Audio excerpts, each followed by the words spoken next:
when the $12 billion artificial intelligence project at Hayes Dynamics teetered on the edge of total collapse. The young chief executive Olivia Hayes made a promise that stunned the entire industry. She offered $20 million to anyone who could find the reason the system kept failing. Thousands of brilliant minds across the world tried and failed. Nobody imagined that the first person to see the truth would be a night shift janitor named Robert Carter, a quiet, single father who had walked away from a promising engineering career years before. Nobody could have guessed that the hardest part would not be solving the problem, but convincing anyone to listen to a man holding a mop. Hayes Dynamics had spent more than a decade climbing to the very top of the artificial intelligence industry. And by that spring, it stood as the most valuable technology company on the planet, its name printed on the side of buildings in a dozen countries, and whispered in boardrooms from coast to coast. At the center of it all was Olivia Hayes, 35 years old, the youngest chief executive in the company's history, a woman who had inherited her father's empire and then doubled its value within 5 years. Through sheer will and relentless precision, she had built a reputation for being unshakable, the kind of leader who could walk into a room of furious investors and leave them calmer than when she arrived, simply because her certainty was contagious. That certainty was now being tested in a way nothing in her career had prepared her for. The company was weeks away from signing a government contract worth tens of billions of dollars, a deal that depended entirely on one thing: a flagship artificial intelligence system performing exactly as promised in front of federal evaluators. Instead, the system had begun producing results that made no sense. Predictions that contradicted themselves from one run to the next, calculations that drifted further from accuracy with every passing day, no matter how many adjustments the engineers made. Every team inside the building had been thrown at the problem, working in shifts that blurred day into night, fueled by coffee and a growing sense of dread that nobody wanted to say out loud. Senior engineers who had spent their entire careers without a single major failure suddenly found themselves staring at numbers they could not explain. External consultants were flown in from 3 continents at extraordinary expense. Men and women with doctorates from the most respected institutions in the world, each one certain they would be the one to crack it within a week. None of them found anything. The deeper the company dug, the more the failures seemed to multiply, spreading into systems that had once been considered stable, until the entire research floor felt less like a place of innovation and more like a hospital ward holding its breath. With each passing week, the stock price slid further down the chart, while financial news channels ran the story every single evening, anchors speculating about the end of an empire that had seemed untouchable only months before. Investors grew nervous, then furious, then desperate, flooding the board with calls demanding answers nobody could give them. The board, in turn, gathered Olivia into a glass-walled room and made it clear, without raising their voices, that her position depended on a resolution arriving soon. Pressure poured down on her from every direction, and she absorbed it the way she absorbed everything, with a calm, controlled expression that gave away nothing of what was happening underneath, though those closest to her noticed she had stopped sleeping more than 4 hours a night. On a Tuesday morning, standing before the cameras outside the company's glass tower with the wind pulling at her coat, she made the announcement that would change everything. $20 million, she said, her voice steady despite the cameras pressed close to her face, to the first person who could identify the true cause of the failure, no matter who they were or where they came from. The words traveled around the world within hours, repeated on every screen, translated into a dozen languages by nightfall. Professors at the finest universities canceled their lectures to study the public data the company released alongside the announcement. Former engineers from Google and Microsoft submitted theories by the thousands, some thoughtful, some desperate, all hoping to be the one chosen from the flood. A handful of former NASA scientists, men who had once calculated trajectories to distant planets, flew to the city specifically to walk through the doors of Hayes Dynamics and offer their expertise in person, certain that the scale of the problem demanded minds like theirs. The lobby filled with name tags from every corner of the scientific world, each visitor certain that they alone held the missing piece, each one walking past the same tired security guards, who had started to recognize the look of overconfidence on every new face that came through the revolving doors. Far away from all of that noise, in a small apartment on the quieter side of the city, Robert Carter was getting his 8-year-old daughter Emma ready for school, buttoning the top button of her jacket while she protested that she could do it herself. He was 38 years old, a man with tired eyes and steady hands. The kind of person whose presence in a room was easy to overlook because he had spent years learning how to make himself easy to overlook. He worked the night shift cleaning offices downtown, including, as it happened, the very building where Hayes Dynamics conducted its most sensitive research. In the mornings he walked Emma to school, lunchbox swinging between them. And at night, long after most of the city had gone quiet, he pushed a cart of cleaning supplies through hallways filled with monitors and whiteboards covered in numbers nobody had bothered to erase before they went home exhausted. None of his coworkers knew that he had once been an artificial intelligence engineer himself, the kind other companies competed to hire, flying him out for interviews and offering him signing bonuses larger than some of their salaries. To the building's security staff, he was simply Robert from maintenance, a polite man who said good evening to everyone and never caused trouble. That night, as Robert wheeled his cart past the main lobby, he passed a tall poster standing on an easel near the elevators, freshly printed and still smelling faintly of ink.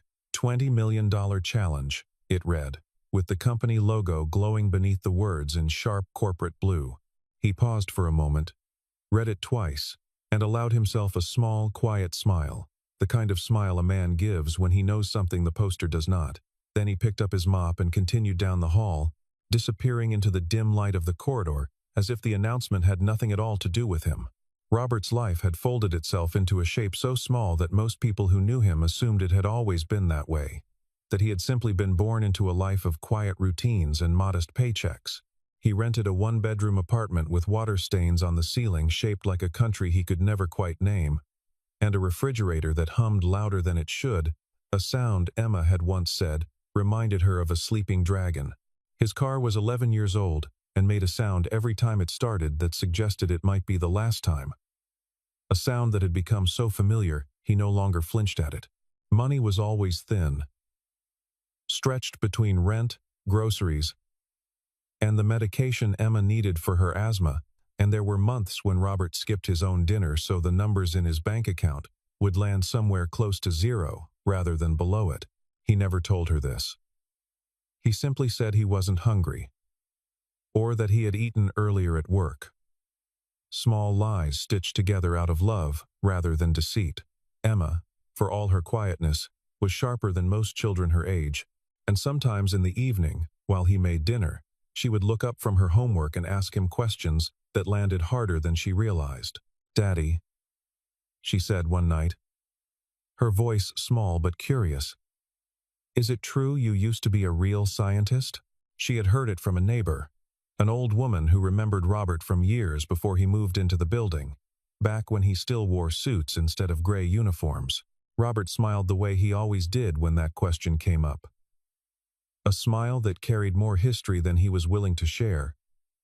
And he simply told her to finish her vegetables, promising they would talk about it someday when she was older. He never answered directly. He never needed to, because the answer lived somewhere he had decided, long ago, not to visit anymore.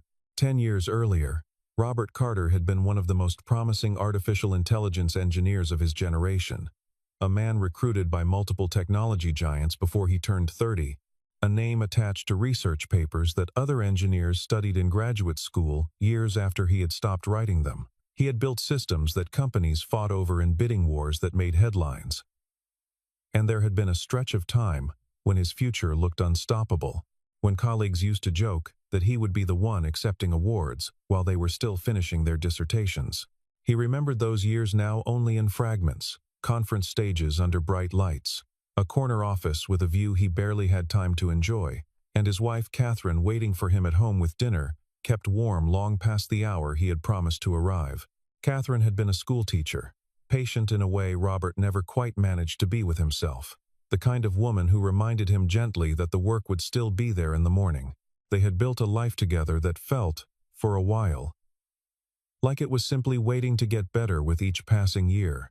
A small house, a garden she never had time to finish planting, and plans for a second child they had only begun to discuss in quiet moments before sleep. Then his wife became ill, a diagnosis that arrived without warning on an otherwise ordinary Thursday. The kind of news that splits a calendar into a before and an after, with no transition between them.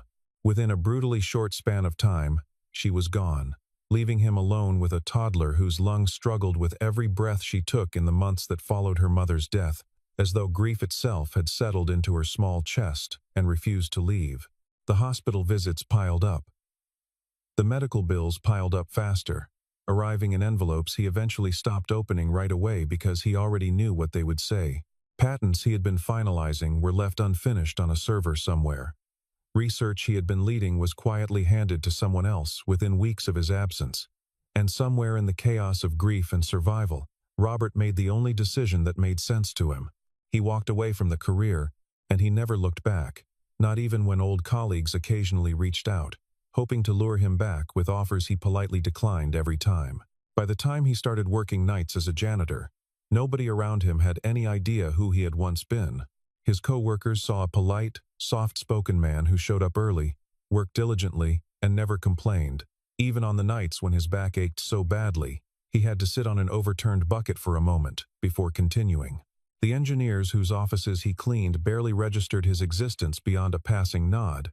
If they noticed him at all, their eyes more often fixed on their phones than on the man emptying their trash cans. To them, he was simply the man who vacuumed the carpets, a fixture of the building as unremarkable as the elevators or the water cooler in the break room. He preferred it that way, or at least he told himself he did. There was a strange kind of peace in being invisible. A peace he had chosen for himself, the day he decided that nothing mattered more than keeping his daughter alive and breathing easy. One particular night, while cleaning the largest conference room on the research floor, Robert noticed the table had been left in disarray after a long, frustrated meeting that had clearly ended in argument rather than agreement. Printouts were scattered everywhere, some crumpled into balls and tossed toward a trash can that had missed its mark. Others simply abandoned mid-sentence, as if someone had stopped writing in frustration and walked out. There were diagrams of neural architecture taped to the whiteboard, data flow charts marked with aggressive red ink, and notes scrawled in handwriting that betrayed exhaustion more than clarity. He almost swept it all into the trash without a second glance, the way he had done 100 times before with documents that meant nothing to him anymore. Papers that belonged to a world he had left behind on purpose. But something on one page caught his eye, a familiar shape in the data distribution that triggered an old, dormant instinct he had buried for a decade, an instinct that recognized the pattern the way an old musician recognizes a chord progression without needing to think about it. He picked up the page and read it more carefully, then set down his mop entirely. He picked up another page, then another. The deeper he read, the more a strange unease crept into his chest, because what he was looking at did not resemble a flaw in the algorithm at all. Not the kind of flaw the headlines kept describing. Every team in the building had been chasing the wrong thread for weeks, hunting for errors in the model's architecture, the training process, the computational pipeline, swapping out one approach for another in increasingly desperate combinations, when the real problem, if his instincts were right, lived somewhere much further upstream, buried inside the data itself, before the system had even begun to learn anything at all. That night, instead of throwing the papers away, Robert quietly folded several of them and slipped them into his bag, glancing toward the door once to make sure no one had seen. He told himself it was simple curiosity, nothing more. The harmless habit of a man who once lived inside this world and still missed it more than he admitted, even to himself. He finished his shift as he always did, pushing his cart through silent hallways, locking up the supply closet, and walking out into the cool night air toward the bus that would take him home. But the papers stayed in his bag the entire way, pressing against his back like a question he could not put down. And his mind, for the first time in years, refused to stay quiet no matter how tired his body felt. That night, after Emma had fallen asleep with her favorite book still open on her chest, Robert sat down at the kitchen table with his old laptop. A machine so outdated it took nearly 3 minutes just to boot up, the fan inside whirring with the effort of a machine asked to do more than it was built for. He spread the salvaged papers across the table and began doing something he had not done in a decade. Rebuilding a data pipeline from memory and instinct, tracing every step the system would have taken from raw information to final prediction. Sketching diagrams on the back of an old grocery receipt because he did not have proper paper within reach. He worked through the training data, then the validation sets, then the test data, comparing distributions, checking for drift, looking for the kind of quiet inconsistency that experts trained to look at models, rather than data, would almost certainly overlook in their rush to find something more dramatic. Hours passed. The apartment grew colder as the heater clicked off for the night. But Robert barely noticed, wrapped instead in the particular warmth that comes from being fully absorbed in a problem worth solving. Somewhere, around 3 in the morning, he found it. A single original dataset that had been quietly removed from the training process months earlier, buried in a footnote of an internal memo that almost nobody had bothered to read in full. The official explanation cited a minor calibration error, a flaw so small that the team responsible had decided it was easier to exclude the entire set rather than spend the time fixing it properly. But removing that data had done something far more damaging than anyone realized at the time. It had subtly but permanently skewed the distribution the entire system learned from, like a single crooked brick laid into the foundation of a 50-story building, invisible from the outside, but quietly bending every floor built on top of it. Year after year, update after update, until the bend became impossible to ignore. While every brilliant mind in the company poured their energy into optimizing models, increasing computational power, and swapping out algorithms in search of a fix, none of them had thought to question the integrity of the soil the entire structure was standing on. Robert tested his theory 3 separate times that night, rebuilding small simulations on his outdated laptop, watching the same pattern emerge again and again with unsettling consistency that left no room for doubt. By the time the sun began to rise over the apartment building, painting the water stain on his ceiling a pale gold, he understood with complete clarity that he had found something no professor, no consultant, and no former NASA scientist had managed to see in months of searching. He had found the answer, and the realization sat heavy and strange in his chest, equal parts pride and disbelief. The next morning, before his shift even began, Robert sent a carefully written email to the research department, attaching a brief summary of his findings, along with the supporting data, choosing his words with the same precision he once used in papers that had earned him recognition years before. He expected, at the very least, a polite acknowledgement, perhaps even a request for clarification. Instead, he received silence, the kind of silence that comes from being filtered out before a message is even opened, lost among thousands of other submissions flooding the same inbox that week. Undeterred, he requested a short meeting with the lead research team, hoping a face-to-face conversation might carry more weight than an email from an unfamiliar name attached to no university and no recognizable title. The front desk turned him away before he finished his sentence, the receptionist barely glancing up from her screen. A passing department manager, overhearing the request, let out a short laugh that needed no further explanation. "You're the janitor," the man said, not unkindly but with obvious dismay. "And you don't need to be teaching doctorates how artificial intelligence works, son. Leave the science to the scientists." Robert did not argue. He simply nodded, thanked the man for his time, and returned to his cart, continuing his shift as though nothing unusual had happened, though something quietly shifted in him with every step away from that conversation. He was not angry, not exactly, but a quiet determination had settled into him. The kind that comes from knowing something true and watching the world refuse to look at it simply because of where it came from. That night, pushing his cart past the same conference room where he had found the original papers, he caught his own reflection in the darkened window glass, gray uniform, tired eyes, a face the building had decided to stop seeing years ago, and for a brief moment, he allowed himself to wonder whether the man in that reflection still had anything worth saying at all. He thought of Catherine then, the way she used to tell him that the right answer eventually finds the right ears, even when it has to wait far longer than it should. He thought of Emma asleep at home, unaware that her father was standing in an empty hallway, arguing with his own reflection about whether persistence was wisdom or simply stubbornness wearing a kinder name. Over the following days, he sent 2 more emails, each one more detailed than the last, each one accompanied by clearer evidence.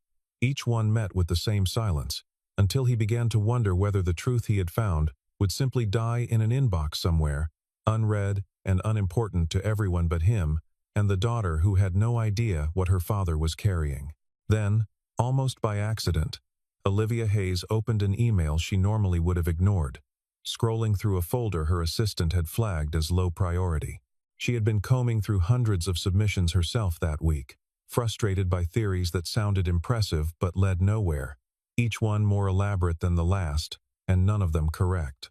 Something about the tone of this particular message, calm, precise, devoid of the usual desperate flattery that filled the other submissions, made her pause longer than she intended. She read it twice. She did not fully understand every technical detail, but she understood enough to know it was different from everything else she had seen that week, perhaps that month. Against the advice of 2 senior directors standing in her office at the time, both of whom insisted the company's reputation could not afford another distraction, she agreed to grant the sender exactly one thing: a single meeting, 10 minutes, no more. If his theory proved wrong, he would be asked to leave the building and never return. A condition she stated plainly, so there would be no confusion about what was at stake.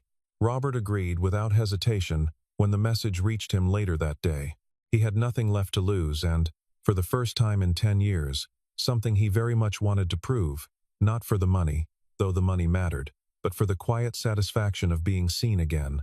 The chosen conference room was the largest one on the research floor. The same room Robert had cleaned dozens of times before. The same table he had wiped down countless nights without anyone thanking him for it. Only now it held more than 40 of the sharpest minds the company could assemble, all seated and waiting with varying degrees of patience. Some checking their watches, others whispering among themselves about who exactly this mystery contestant might be. A few had heard rumors that the meeting had been granted to someone outside the usual circle of credentialed applicants, and they exchanged amused glances, certain they were about to witness a brief, awkward formality before returning to their actual work. When Robert walked through the door still wearing his gray maintenance uniform, his name badge clipped neatly to his chest, a ripple of quiet laughter moved through the room. Someone near the back lifted a phone to take a photograph, more out of disbelief than malice, already imagining the story he would tell later over dinner. A senior engineer near the front leaned toward his colleague and murmured something about wasted 10 minutes, not bothering to lower his voice quite enough. Robert ignored all of it, walked steadily to the front, and connected his laptop to the main screen without a single word of apology for his appearance. His hands steady despite the dozens of eyes fixed on him. He did not waste time with pleasantries or introductions. He opened with a single question that hung in the air longer than he expected. Longer than any slide could have. "If the foundation of a building is compromised," he asked, his voice quiet but clear, "can the 50th floor truly stand secure, no matter how advanced the architecture above it?" The room fell silent. The kind of silence that comes when a simple question lands somewhere uncomfortable, somewhere none of them had thought to look despite months of searching in every other direction. He moved through his evidence methodically, showing the original data distribution, the moment of removal, the subtle but compounding distortion that followed through every layer of the model from that point forward. Several senior researchers pushed back immediately, citing their own analyses, insisting the issue lay elsewhere, their voices sharper than the moment called for, one of them standing halfway out of his chair as though preparing to leave on principle. Robert answered each challenge, not with confidence built on ego, but with numbers, charts, and a calm, unshaken patience that slowly began to outlast the resistance in the room, one objection at a time, never once raising his voice to match theirs. A woman near the middle of the table, one of the lead data scientists, finally asked the question the others had been too proud to voice. "If this is really the cause," she said, her arms crossed. Why didn't anyone with an actual doctorate catch it months ago? Robert paused before answering, choosing his words carefully. Because all of you were trained to trust the data once it passed inspection, he said. And I was trained, a long time ago, to never trust anything simply because it passed inspection once. The silence that followed felt different from the one before. Less amused, more uncertain. Olivia sat near the front, arms crossed, watching closely, her expression unreadable to everyone but herself. She had expected, at best, an interesting but flawed theory worth 10 minutes of curiosity before returning to the mounting pile of other problems waiting for her attention. What she was witnessing instead was something else entirely. A man dismantling the company's leading assumptions piece by piece, using nothing but logic, evidence, and a steadiness that made the loudest voices in the room seem suddenly unsure of themselves. She said nothing throughout the presentation, but her posture changed, her arms slowly uncrossing as the minutes ticked past the original 10-minute limit she had set, and nobody in the room moved to stop the clock or remind her of the rule she herself had created. Eventually, Robert asked for something concrete, that the original dataset be restored exactly as it had existed before its removal, and that the model be retrained using that complete, unaltered foundation from the very beginning. There were objections, mostly procedural, mostly rooted in pride rather than logic, voices insisting it was a waste of computing resources to test a theory from someone with no current credentials. But Olivia gave a single nod, cutting through the debate before it could grow louder, and within the hour, the request was carried out exactly as Robert had asked. The room waited in a tense, uncertain silence, while the system processed the new training run, screens flickering with progress bars that seemed to move slower than any of them could bear. The only sound, the quiet hum of servers working somewhere deep in the building. When the results finally appeared, the room went still in an entirely different way than before. Accuracy had climbed dramatically, numbers jumping past benchmarks the team had been chasing unsuccessfully for months. The strange, unpredictable failures that had plagued the system for months had simply vanished, replaced by clean, consistent performance across every test case they threw at it in the following minutes. One of the most senior professors in the room, a man who had spent weeks insisting the flaw lay in the model architecture, and had said so publicly, more than once, rose slowly from his seat, his chair scraping against the floor in the quiet. "I was wrong," he said quietly, almost to himself, and then said it again, louder this time, as though he needed the room to hear it clearly, and needed himself to accept it. Applause broke out among the engineers, scattered at first, then steady, filling the room in a way that felt long overdue after months of frustration and failure. Olivia did not clap. She simply looked at Robert for a long moment, longer than felt comfortable for anyone watching, the silence between them heavier than anything spoken in the room before. "How did you know?" she finally asked. Her voice quieter than her usual boardroom tone, almost gentle. Robert held her gaze and answered simply, "I used to do this work myself." A sentence carrying 10 years of history compressed into 6 words.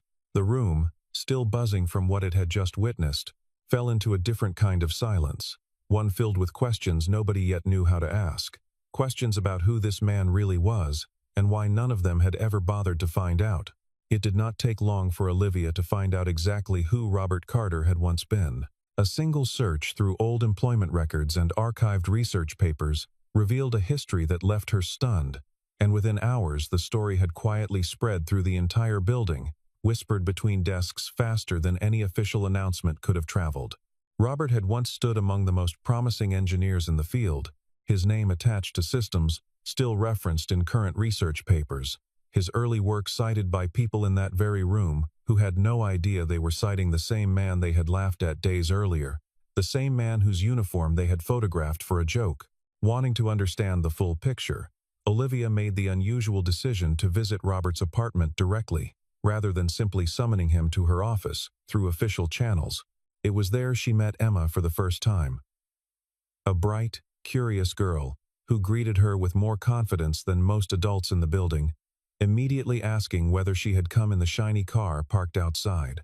The apartment itself was small and modest, the furniture worn but cared for, every cushion in its place, yet every shelf was lined with science books, some clearly second-hand with cracked spines, others held together with tape from years of use and rereading. Olivia noticed a framed photograph on a small side table, a younger Robert standing beside a smiling woman with dark hair. Both of them caught mid-laugh at something outside the frame. She did not ask about it, but Emma, following her gaze, said simply that the woman was her mother, and that she had died before Emma was old enough to remember her voice, though her father still played old recordings sometimes when he thought she was asleep. The matter-of-fact way the girl spoke about it told Olivia everything she needed to know about how carefully Robert had built a home around an absence too large for most people to carry alone. Emma proudly announced that her father had taught her how to write simple computer programs, walking Olivia through a small project on an old tablet with the kind of pride only a child can carry, explaining each line of code as though it were the most important thing in the world. Olivia found herself unexpectedly moved, watching a brilliance she recognized from boardrooms and research papers reflected instead in a little girl's homework, taught patiently by a man the world had decided was unremarkable. Standing in that small living room, surrounded by second-hand books, and a child's unfiltered admiration for her father, Olivia understood something she had not fully grasped before walking through that door. Genius, she realized, did not always announce itself through titles or office floors. Sometimes it simply wore a different uniform, one nobody thought to look twice at, folded neatly, and hung by the door each morning before the world woke up. Days later, Hayes Dynamics held a press conference, unlike anything the company had organized before. The room packed tighter than usual with reporters who had caught wind that something unusual was coming.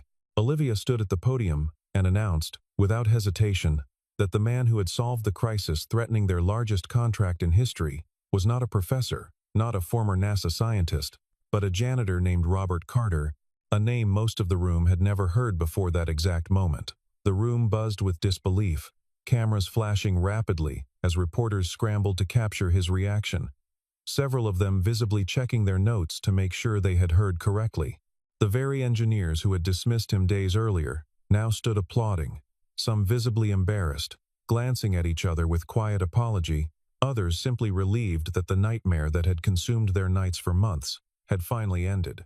Olivia personally handed him the check for $20 million, the weight of it heavier in symbolism than in paper, her hands steady as she passed it across the podium. Then, before the cameras could fully settle, she added something nobody expected, not even the directors standing beside her.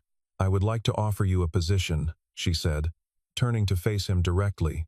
"Director of Research, effective immediately, full authority over the very team that had once turned him away at the front desk."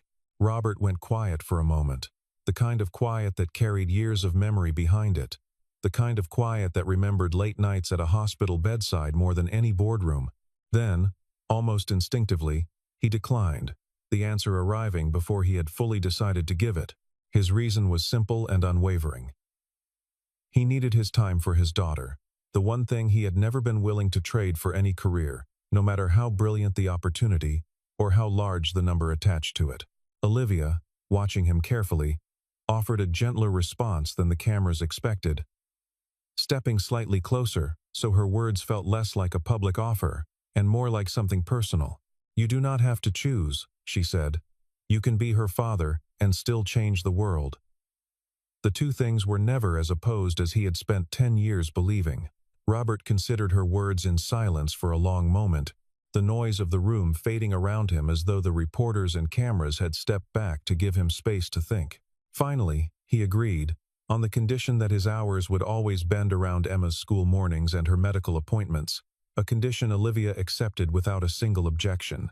1 year later, the artificial intelligence system that had once nearly destroyed the company was operating with a level of accuracy that surpassed even its original promises, powering critical applications that ended up saving countless lives across hospitals, infrastructure systems, and emergency response networks nationwide.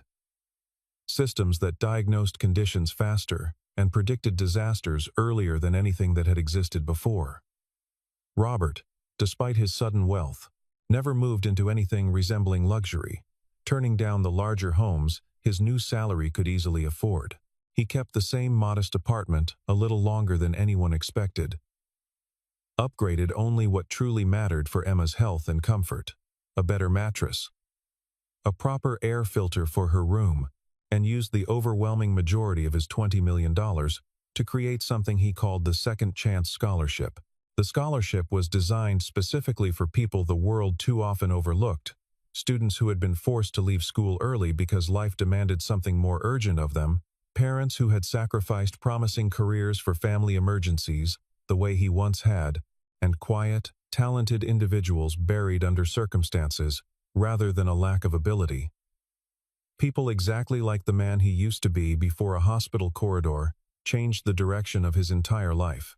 He spent months personally reviewing applications late at night after Emma had gone to bed, recognizing in stranger after stranger the same exhaustion he remembered from his own years of quiet sacrifice, the same careful handwriting of someone trying to explain a gap in their resume without sounding as though they were making excuses for a life that simply happened to them.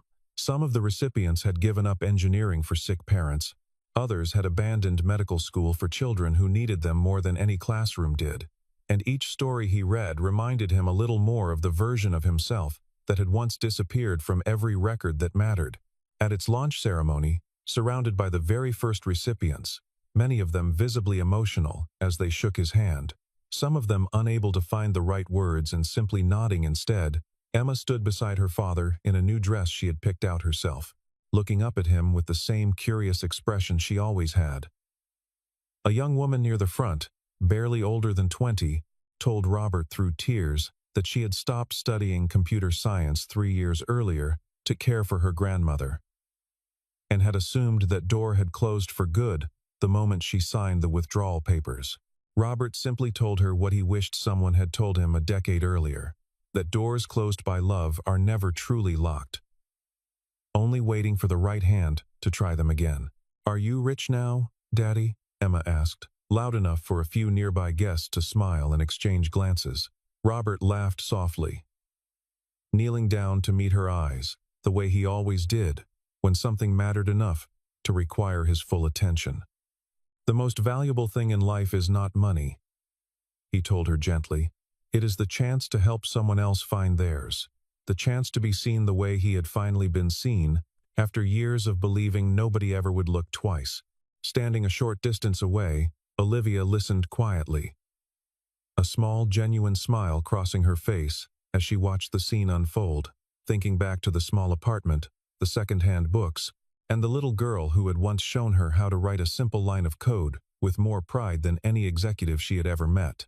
She thought, too, of how close the truth had come to disappearing entirely, buried under a single dismissive sentence from a manager who never thought to ask a man in a gray uniform a single real question.